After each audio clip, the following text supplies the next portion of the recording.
So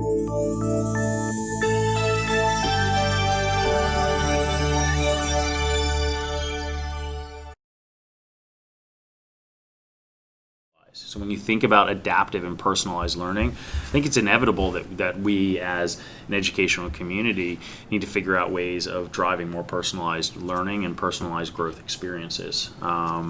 And we're seeing that across the board in how colleges award admittance to their organizations. We see it as individuals move into the professional world and take on careers, and we're seeing more personalizations throughout grade school as well. So, in terms of Instructure, we view our organization as a supporting player in a movement towards that more personalized journey. The other thing that's interesting to me, I attended an education conference a few months ago, and when I attend conferences, I like to get very involved, talk to lots of people, but then I try and take these moments just to try and stand back and understand the themes that are all evolving. What is that general sort of tone and chatter? And when I reflected on this one conference, and by the way, it wasn't just ed tech, it was educators, it was ed tech, it was education service providers, content, etc. What was fascinating to me is that the theme was very much about remediating this skills gap and creating more of this idea of how do we produce students and individuals that are better prepared to take on jobs in the marketplace. But the general tone of the way they were thinking about it was sort of pushing skills into humans, like this idea of almost these generic human vessels that we need to arm with skills based upon a job market. At Instructure, we think of it very differently. We think of it as understanding the individual, their path, their passions, and what their interests are. And we are one piece in a ecosystem, and ultimately the scaffolding that should be wrapped around an individual. And I think as we broadly take on more of that mindset of embracing the individual, it's enabled by adaptive and individualized learning, but ultimately leads to student success in that individual's definition. So we actually don't, as a company, we don't sort of watch data in terms of our market share and how we what are our numbers versus competitor numbers, etc. And there's a reason for that. It's a broader sort of strategic reason in terms of how we think about the company. I speak a lot about Instructure in terms of we've been very fortunate over the last 10 years with the adoption that we've had. And I talk a lot to my teams around this idea of the next chapter of Instructure. As I came on board, I talk about the next 10 years of Instructure and what that looks like and what that means, and how the character of the company and the objective and the mission of the company needs to continue to grow. And in the article that you mentioned, I talk about sort of moving into this adolescent phase where we're sort of figuring out what we're gonna, as we're figuring out to be a fully formed adult, whatever that means. We're in that phase of figuring that out. But our mission needs to go beyond just sort of what market share looks like, for a couple reasons. One, if we're constantly looking at our competitors, we will miss many opportunities for innovation because we'll be following, not leading. Two is with the community that we've built and the growth that we've had, I believe it's incumbent upon us to sort of partner with the community that we have and the organizations we work with to inspire innovation, take risks, and experiment. And that's one of the themes that we've heard throughout. The other thing that's important, and the reason why we don't look at a lot of that data, and we make sure we're looking at the path that we're on the community, is we want to make sure that we're providing an equally great experience for all of our customers, regardless of what size they are. Our calculus in terms of the company doesn't change whether a customer of ours is a very large customer or a very small customer, or whether they're a U.S.-based customer or one based in Latin America, for example. So by just focusing on what we're doing well, and serving in the community, that's how I focus. Yeah, we're going to continue to do what makes sense for us and for our customers. I have good conversations with all of our competitors. Actually, I've talked to the CEOs of every single one of our competitors. We have try and have good relationships with all of them as well, because ultimately we're all serving a similar space. And I know it sounds odd to think that way, but at the end of the day, we actually all have a common mission. Now, we're running a business as well, so we want to continue to run a healthy business, but competition is a good thing. Competition will continue to drive innovation and continue to make us hungry for things as well. And if what we do inspires our competitors and partners in the market to be that much better, then the outcome overall can be really beneficial to students and teachers. So that's really the way we think about it. Now, we are also adding more solutions. I mean, part of what we're doing is extending beyond LMS without losing sort of focus on innovating within that core.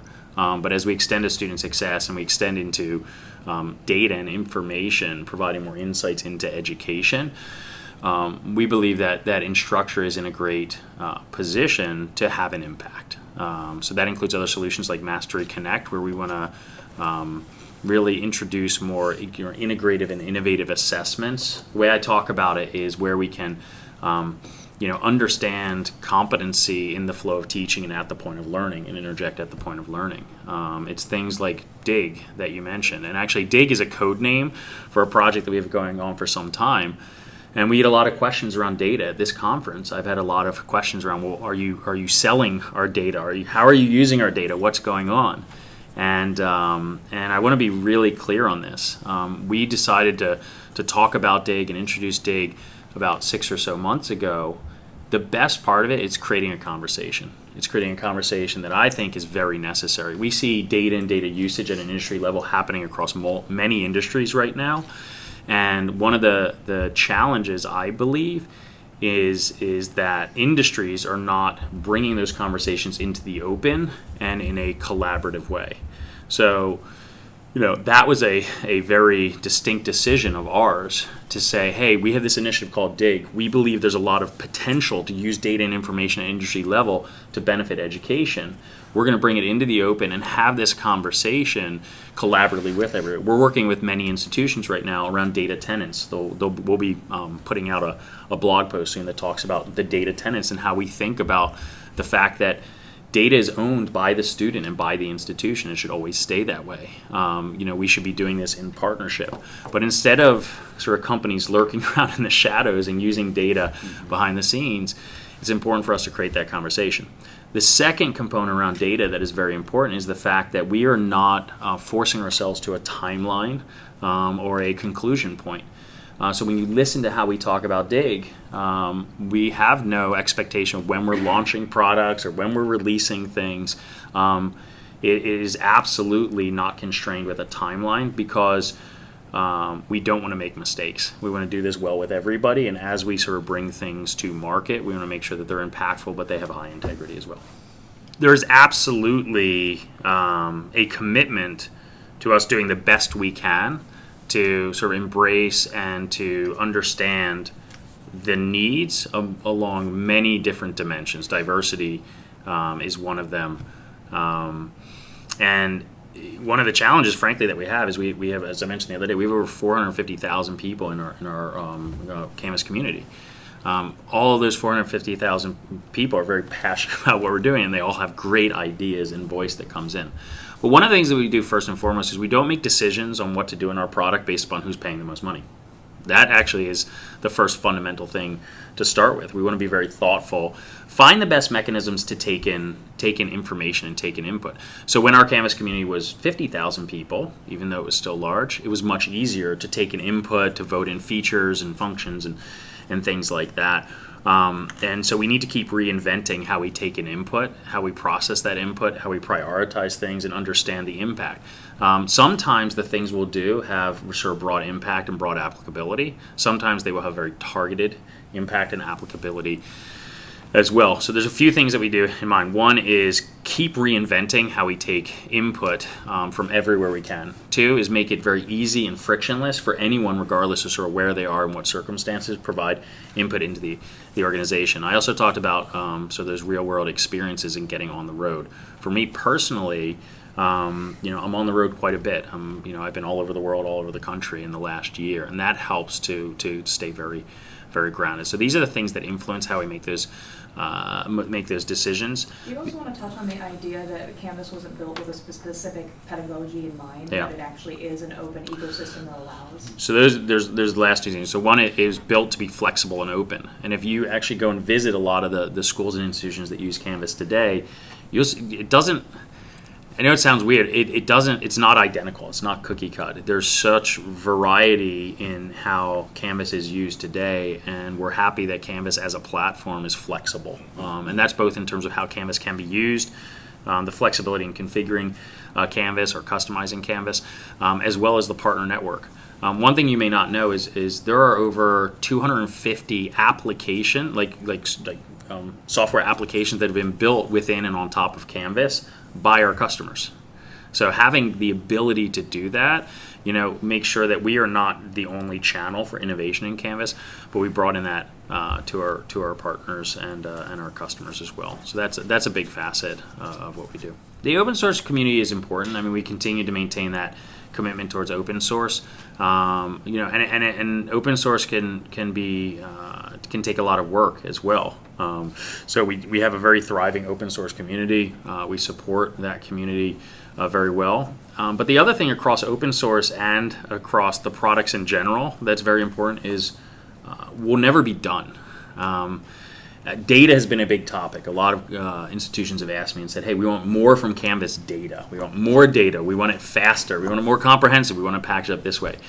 So as I've talked to many institutions and groups about data as an example, I said, look, we're going to keep progressing and keep investing, but we will never be done. So that's the other element that I think helps to understand our mission and what we're doing.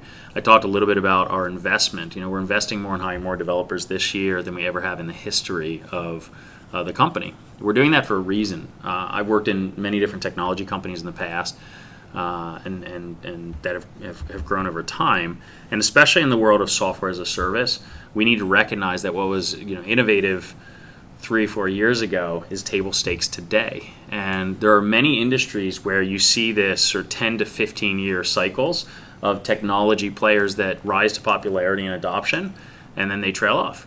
The reason why they trail off is they forget their roots, they start being arrogant, not humble, they stop innovating. The thing that brought them into the forefront and gain of popularity is because they were willing to take risks and innovate, and then they stop investing as well. So I'm keenly aware of all of those things, and we're going to do our best to make sure we can sort of resist those forces that typically work against technology companies as they want to continue to have that trusted relationship with customers.